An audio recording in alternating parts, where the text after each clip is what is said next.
Hi dear students, Ram's Learning Centerന്റെ accountancy class +1 syllabus ആണ്. അതിൽ ചാപ്റ്റർ 1 നമ്മൾ നാലാമത്തെ ഭാഗം പാർട്ട് 4 ആണ്. അക്കൗണ്ടിംഗ് ടേംസ് നമ്മൾ ഇവിടെ കണ്ടിന്യൂ ചെയ്യുന്നു. നമ്മൾ കഴിഞ്ഞ വീഡിയോയിൽ കവർ ചെയ്തത് 5 ടേംസ് ആണ്. അത് ഒന്ന് എൻറ്റൈറ്റി, transaction, assets, liabilities and capital. ഈ വീഡിയോയിൽ നമ്മൾ sales and revenue, expenses and expenditure, sales, revenue, expenses, expenditure. ഇതിൽ സെയിൽസ് ആൻഡ് റവന്യൂ നമ്മൾ കമ്പൈൻ ചെയ്ത് മനസ്സിലാക്കും. അത് രണ്ടും തമ്മിൽ ബന്ധമുള്ള ടേംസ് ആയതുകൊണ്ട്. അതുപോലെ തന്നെ എക്സ്പെൻസസ് ആൻഡ് എക്സ്പെൻഡിച്ചർ രണ്ടും തമ്മിൽ വളരെ ക്ലോസ് ബന്ധമുണ്ട്, എന്നാൽ മൈന്യൂട്ട് ഡിഫറൻസ് ഉണ്ട്. അപ്പം ഈ 4 ടേംസ് നമ്മൾ ഈ വീഡിയോയിൽ കവർ ചെയ്യുന്നു. നമുക്ക് നോക്കാം. ഇവിടെ നമ്മൾ 2 ടേംസ് കമ്പൈൻ ചെയ്ത് അല്ലെങ്കിൽ കപ്പിൾ ചെയ്താണ് പഠിക്കാൻ പോകുന്നത്. നോക്കുക, revenue and sales. Revenue and sales കേൾക്കുമ്പോൾ ഇത് രണ്ടും വളരെ ഡിഫറൻ്റ് ആയിട്ടുള്ള ടേംസ് ആണെന്ന് തോന്നും. പക്ഷെ ഇത് തമ്മിൽ വളരെ അടുത്ത ബന്ധമുണ്ട്. റവന്യൂ എന്ന് പറഞ്ഞാൽ വരുമാനത്തിനാണ് റവന്യൂ എന്ന് പറയുന്നത്. ഏത് തരത്തിലും ഒരു സ്ഥാപനത്തിനോ വ്യക്തിക്കോ ഉള്ള വരുമാനത്തിന് റവന്യൂ എന്ന് പറയാം. ഒരു ബിസിനസ് സ്ഥാപനമാകുമ്പോൾ, ബിസിനസ് എൻറ്റൈറ്റി ആകുമ്പോൾ അത് മേജറായിട്ട് റവന്യൂ ഏൺ ചെയ്യുന്നത് എങ്ങനെയാണ്? കച്ചവടത്തിൽ കൂടെയാണ്. കച്ചവടമോ അല്ലെങ്കിൽ ഏതെങ്കിലും സർവീസ് ചെയ്തു കൊടുക്കുന്നതിലോ കൂടെയുള്ളതാണ്. ഒരു ഓട്ടോമൊബൈൽ വർക്ക്ഷോപ്പ്, അവര് റിപ്പയർ ചെയ്ത് കൊടുക്കുന്ന ഒരു സർവീസാണ്. വണ്ടി റിപ്പയർ ചെയ്ത് കൊടുക്കുന്നു, അതിൽ കൂടെ കിട്ടുന്ന വരുമാനം. അല്ലെങ്കിൽ ഏതെങ്കിലും സ്ഥാപനം കച്ചവടം ചെയ്യുന്നതിലൂടെയുള്ള വരുമാനം. ഇത് രണ്ടുമാണ് ഒരു ബിസിനസ് എൻറ്റൈറ്റിക്ക് ഏറ്റവും കൂടുതൽ വരുമാനം ഉണ്ടാക്കുന്ന ആക്ടിവിറ്റീസ്. ഇതിൽ കൂടെ അല്ലാതെയും വരുമാനം ഉണ്ടാകാം. ഉദാഹരണത്തിന് ഏതെങ്കിലും ഒരു പർട്ടിക്കുലർ പ്രോഡക്റ്റ് വിറ്റ് കൊടുക്കുന്നു. ഈ സ്ഥാപനത്തിന്റെ അല്ലാത്ത പ്രോഡക്റ്റ് വിറ്റ് കൊടുക്കുന്നു. അപ്പൊ ആ വിറ്റ് കൊടുക്കുന്നതിനുള്ള കമ്മീഷൻ കിട്ടാം. പിന്നെ ഏതെങ്കിലും മറ്റ് സ്ഥാപനങ്ങളിൽ, ഫിനാൻഷ്യൽ ഇൻസ്റ്റിറ്റ്യൂഷൻസിൽ എക്സ്ട്രാ ഉള്ള ക്യാഷ് ഡെപ്പോസിറ്റ് ചെയ്യുന്നു, ഇൻവെസ്റ്റ് ചെയ്യുന്നു, അതിന് ഇൻട്രസ്റ്റ് കിട്ടാം. ഇതുപോലെ തന്നെ മറ്റ് സ്ഥാപനങ്ങളുടെ ഷെയർ ക്യാപിറ്റൽ, അതിൽ ഷെയർ ക്യാപിറ്റൽ എടുക്കാം മറ്റ് സ്ഥാപനങ്ങളുടെ, അതിൻ്റെ ലാഭവിഹിതം കിട്ടാം ഡിവിഡൻസ് ആയിട്ട്. റോയൽറ്റീസ് എന്ന് പറയുന്നത് പിന്നെ ഒരു പർട്ടിക്കുലർ റൈറ്റ്, ഏതെങ്കിലും ഒരു പ്രോഡക്റ്റ് ഉണ്ടാക്കാനുള്ള റൈറ്റ്,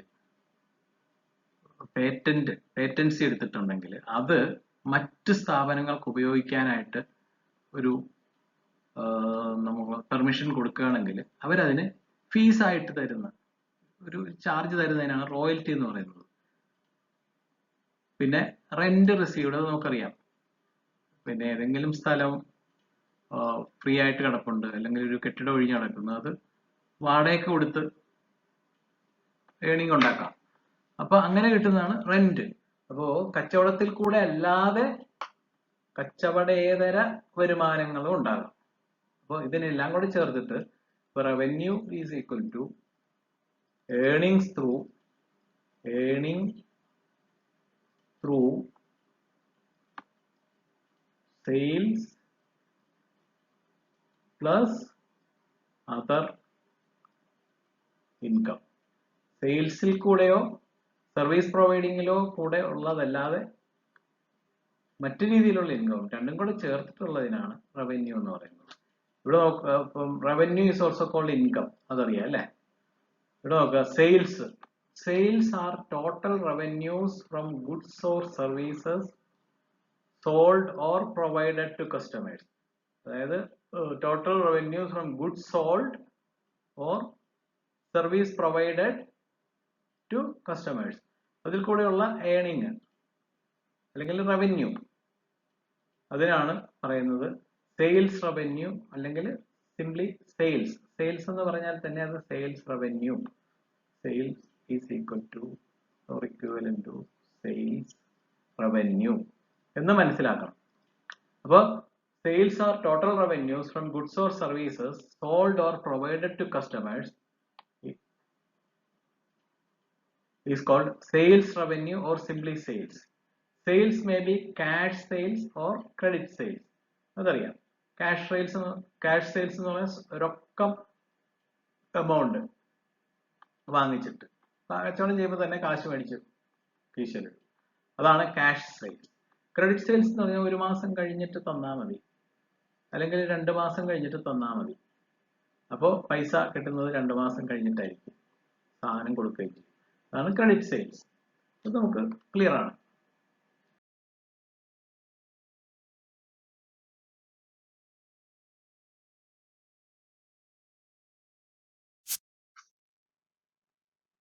എക്സ്പെൻസസ് ആൻഡ് എക്സ്പെൻഡിച്ചർ, രണ്ട് ടേംസ് വളരെ ക്ലോസ്ലി റിലേറ്റഡ് ആയിട്ടുള്ള, വളരെ ക്ലോസ് റിലേഷൻഷിപ്പ് ഉള്ള രണ്ട് ടേംസ് ആണ്. ഇത് രണ്ടും അക്കൗണ്ടൻസിയിൽ ഒരുവിധം പ്രാവീണ്യമുള്ളവർക്ക് പോലും പെട്ടെന്ന് ഉത്തരം പറയാൻ പറ്റാത്തൊരു ചോദ്യമാണ്. What is the difference between expense and expenditure? ഒറ്റ വാക്കിൽ അല്ലെങ്കിൽ ഒരു സെന്റൻസിലൊക്കെ ഉത്തരം പറയാൻ കുറച്ച് എക്സ്പ്ലനേഷൻ വേണം, എങ്കിലേ അത് നമുക്ക് മനസ്സിലാകുന്ന രീതിയിൽ ഫലപ്രദമായിട്ട് മറ്റൊരാൾക്ക് പറഞ്ഞു കൊടുക്കാൻ പറ്റത്തുള്ളൂ. അപ്പോൾ എക്സ്പെൻസസ്, ഇവിടെ എന്താ എഴുതിയിരിക്കുന്നത്? Expenses cost incurred by a business in the process of earning revenue are known as expenses. ഒരു ബിസിനസ് എൻറ്റൈറ്റി അതിന്റെ റവന്യൂ ഏൺ ചെയ്യാൻ വേണ്ടി ചെലവഴിക്കുന്ന തുക അല്ലെങ്കിൽ ഉണ്ടായ കോസ്റ്റ്, അതിൽ കൊടുക്കേണ്ടി വരുന്ന വില, ഇതാണ് എക്സ്പെൻസസ്. ഇത് നമ്മൾ സാമാന്യമായിട്ട് ഉള്ള രീതിയിൽ എങ്ങനെ മനസ്സിലാക്കാം? ഒരു കമ്പനി നടത്തിക്കൊണ്ട് പോകണമെന്നുണ്ടെങ്കിൽ ഒരു വർഷത്തേക്ക് അതിന് ഇലക്ട്രിസിറ്റി ബില്ല് കൊടുക്കേണ്ടി വരും, ഇലക്ട്രിസിറ്റി ചെലവായിട്ടുണ്ട്. വാട്ടർ ബില്ല് കൊടുക്കേണ്ടി വരും. പിന്നെ സാലറി കൊടുക്കണം സ്റ്റാഫിന്, സാലറി. ചില അസറ്റ്സ് റെന്റ് ചെയ്ത് കാണും, അപ്പൊ റെന്റ് കൊടുക്കണം. അപ്പോൾ ഇത് ഒക്കെ എക്സ്പെൻസസ് ആയിട്ട് വരും. അതാത് വർഷം, അതാത് മാസം അല്ലെങ്കിൽ അതാത് വർഷം അത് എക്സ്പെൻസസിന്റെ കൂട്ടത്തിൽ എഴുതി ചേർത്ത് പോകുന്നതാണ്. ഇതെല്ലാം നമ്മൾ ഡയറക്റ്റ് അതാത് സമയത്ത് പൈസ കൊടുക്കുകയോ അല്ലെങ്കിൽ പൈസ കൊടുക്കാൻ ബാധ്യത ഉണ്ടാകുന്ന രീതിയിൽ ഉണ്ടാകുന്ന എക്സ്പെൻസസ് ആണ്. ഇനി വേറെ ചില കാര്യങ്ങളും കൂടെ എക്സ്പെൻസസിൽ വരും. ഉദാഹരണത്തിന് ഡിപ്രീസിയേഷൻ എന്ന് പറയും. ഡിപ്രീസിയേഷൻ നമ്മൾ വളരെ വിശദമായിട്ട് പഠിക്കും കേട്ടോ, എങ്കിലും പറയാം. ഒരു അസറ്റിന്, ഒരു മെഷീനറി പോലുള്ള ഒരു അസറ്റിന് ഉണ്ടാകുന്ന തേയ്മാനത്തിന് ഡിപ്രീസിയേഷൻ എന്ന് പറയാം. അത് അതിന്റെ ഫിസിക്കൽ മീനിങ്ങേ ആയുള്ളൂ. അക്കൗണ്ടൻസി പറയുമ്പോൾ ഒരു അസറ്റിന്റെ വാല്യൂ ഇനിഷ്യലി ഉണ്ടായിരുന്നത് 1 lakh ആയിരുന്നു എന്ന് വെച്ചു. അപ്പം ഇത് നമ്മൾ വാങ്ങിച്ചപ്പോൾ ഉള്ള അതിന്റെ പുത്തൻ കണ്ടീഷനുള്ള വാല്യൂ ആണ്. നമ്മൾ നെക്സ്റ്റ് ഇയർ ആ അസറ്റ് നമ്മൾ വിൽക്കാനായിട്ട് തീരുമാനിച്ചെന്ന് വെച്ചു. അപ്പൊ നോക്കി 1 lakh വില കിട്ടുമോ? കിട്ടത്തില്ല. അപ്പൊ അതിലും കുറഞ്ഞൊരു വിലയെ കിട്ടത്തുള്ളൂ. 90,000 കിട്ടിയെന്ന് വരാം. അപ്പൊ അങ്ങനെ വരികയാണെങ്കിൽ ഇത് തമ്മിലുള്ള ഡിഫറൻസ് എത്രയാ? 10,000. ഈ 10,000 ഇതിന്റെ ഈ അസറ്റിന്റെ മൂല്യത്തിലുണ്ടായ ഇടിവാണ് ഒരു വർഷം കൊണ്ട്. ഇത് നമ്മൾ എക്സ്പെൻസ് ആയിട്ട് എഴുതിപ്പോകും. ഈ എക്സ്പെൻസിന് പറയുന്നതാണ് ഡിപ്രീസിയേഷൻ.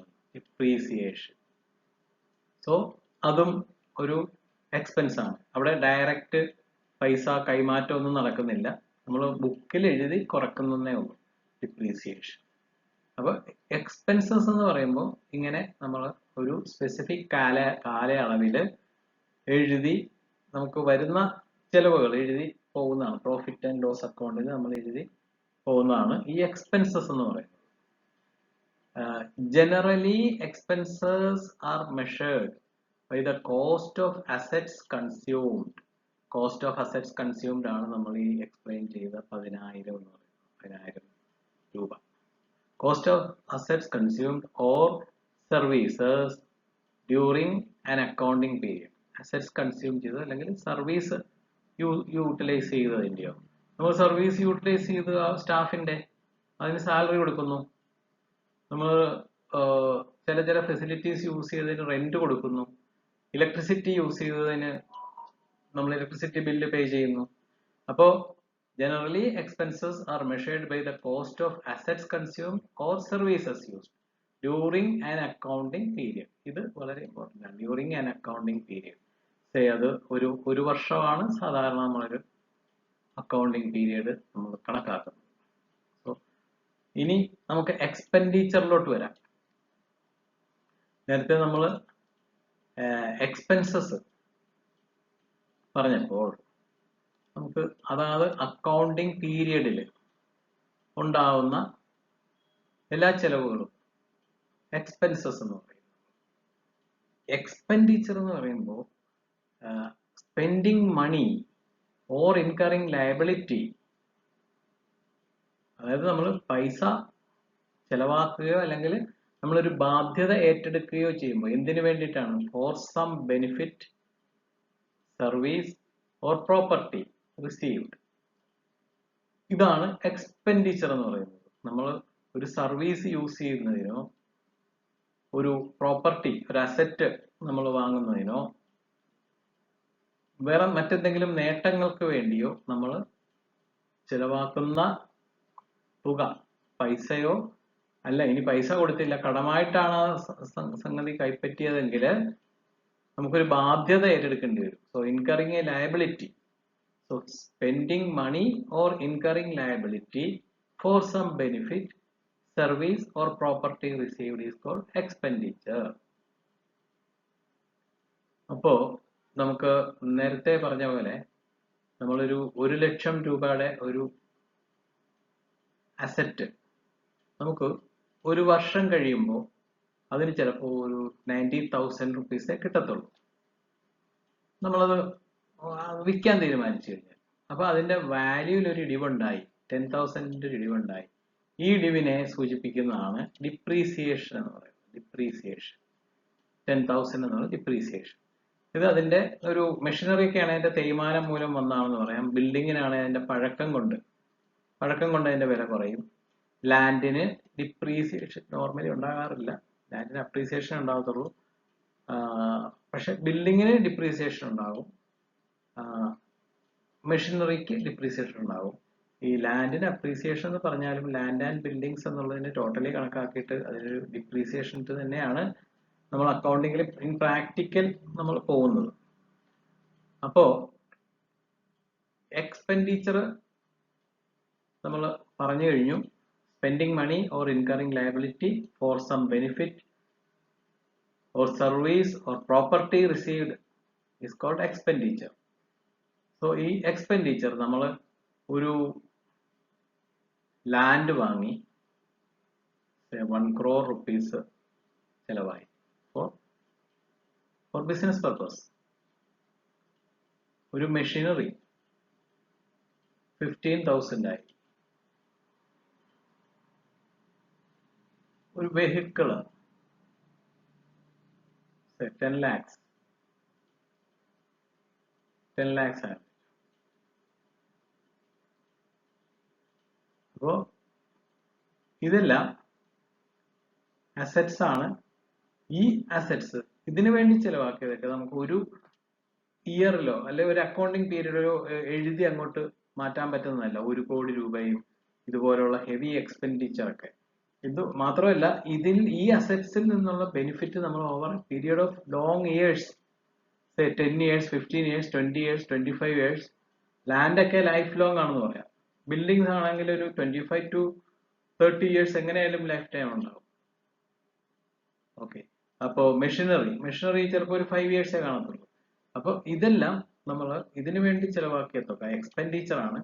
ഇതിനെ നമ്മൾ എക്സ്പെൻസ് ആക്കി മാറ്റും. എങ്ങനെ? ഡിപ്രീസിയേഷനിലോട്ട്. ഇതിന്റെയൊക്കെ ഡിപ്രീസിയേഷൻ കൺസിഡർ ചെയ്യും. ലാൻഡ് ആൻഡ് ബിൽഡിങ്ങിന് ഡിപ്രീസിയേഷൻ കൺസിഡർ ചെയ്യും, മെഷീനറിക്ക് ഡിപ്രീസിയേഷൻ കൺസിഡർ ചെയ്യും. അപ്പോഴൊക്കെ എന്താണ് സംഭവിക്കുന്നത്? അതിന് എക്സ്പെൻഡിച്ചർ എന്നുള്ളത് എക്സ്പെൻസ് ആയിട്ട് മാറുന്നു. അപ്പൊ ഈ എക്സ്പെൻഡിച്ചർ തന്നെ രണ്ട് തരത്തിലുണ്ട്. ഒന്ന് റവന്യൂ എക്സ്പെൻഡിച്ചറും ക്യാപിറ്റൽ എക്സ്പെൻഡിച്ചറും. അപ്പൊ നമ്മൾ മെഷീനറി വാങ്ങിച്ചതൊക്കെ ക്യാപിറ്റൽ എക്സ്പെൻഡിച്ചർ ആണ്.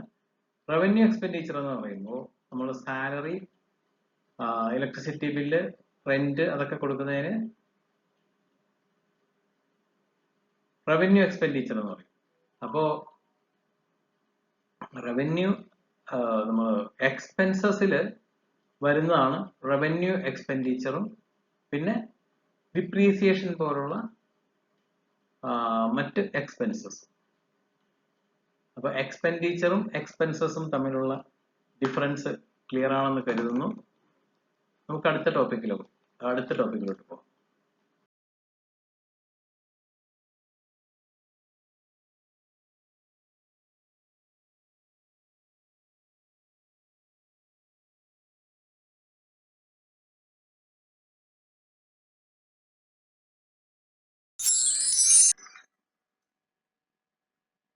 സോ ഡിയർ സ്റ്റുഡൻസ്, നമ്മൾ ഇതുവരെ ഏകദേശം 9 ടേംസ് പഠിച്ചു കഴിഞ്ഞു.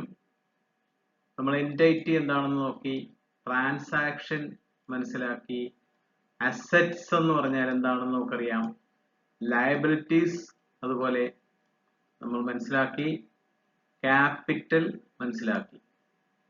പിന്നീട് നമ്മൾ സെയിൽസ് ആൻഡ് റവന്യൂ നമ്മൾ കമ്പൈൻ ചെയ്ത് പഠിച്ചു, കപ്പിൾ ചെയ്ത് പഠിച്ചു. എക്സ്പെൻസസ് ആൻഡ് എക്സ്പെൻഡിച്ചർ രണ്ടും തമ്മിലുള്ള close relation and minute difference എന്താണെന്നുള്ളത് മനസ്സിലാക്കി. ഇനി നമ്മൾ കമ്പൈൻ ചെയ്ത് പഠിക്കേണ്ട ഒരു ടേം ആണ് പ്രോഫിറ്റ് ആൻഡ് ഗെയിൻ. നമ്മൾ അത് അടുത്ത വീഡിയോയിൽ നോക്കാം. എല്ലാവർക്കും നമസ്കാരം. വീഡിയോ സബ്സ്ക്രൈബ് ചെയ്യാൻ മറക്കരുത്, മടിക്കരുത്. Thank you. നിങ്ങൾക്കെല്ലാം നമസ്കാരം. Thank you.